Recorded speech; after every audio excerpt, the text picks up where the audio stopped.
नेपालमा ट्याक्सीको कथा।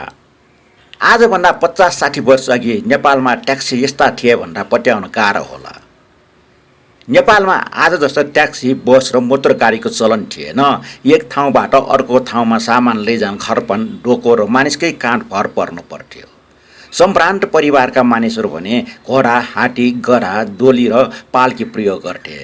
समय फेरियो, विज्ञान र प्रविधिले नयाँ नयाँ यातायातका साधन ल्यायो। 2 पाङ्ग्रे 3 पाङ्ग्रे हुँदै 4 पाङ्ग्रे गाडीहरू नेपालमा पनि चल्न थाल्यो।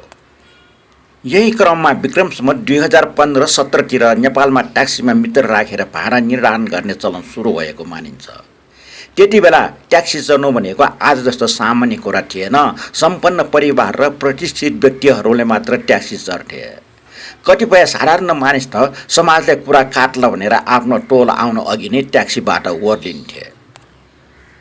अनि आयो ट्याक्सीको अर्को रोचक परिचय, पातेबाघ ट्याक्सी। विक्रम सम्वत 2020 को दशकतिर ट्याक्सीको गाडीमा पाटेबाघको छाला जस्तो तातेपाटे रङ लगाउने चलन थियो। यसले ट्याक्सीलाई अरू गाडीभन्दा टाढैबाट छुट्याउन सजिलो हुन्थ्यो। कतिपय गाडीको अगाडिको भागमा बाघको टाउको समेत बनाइन्थ्यो। त्यो समय नेपालमा हिप्पी पर्यटकहरूको चहलपहल पनि बढिरहेको थियो। त्यसैले यो आकर्षक रूप रङले विदेशी पर्यटकहरूलाई समेत आकर्षण गर्थ्यो भन्ने चर्चा पाइन्छ। पछि तातीपाती रङ हट्यो, ट्याक्सीलाई छुटाउन छतमा पहिलो रङ र ट्याक्सी लेख्ने चलन आयो।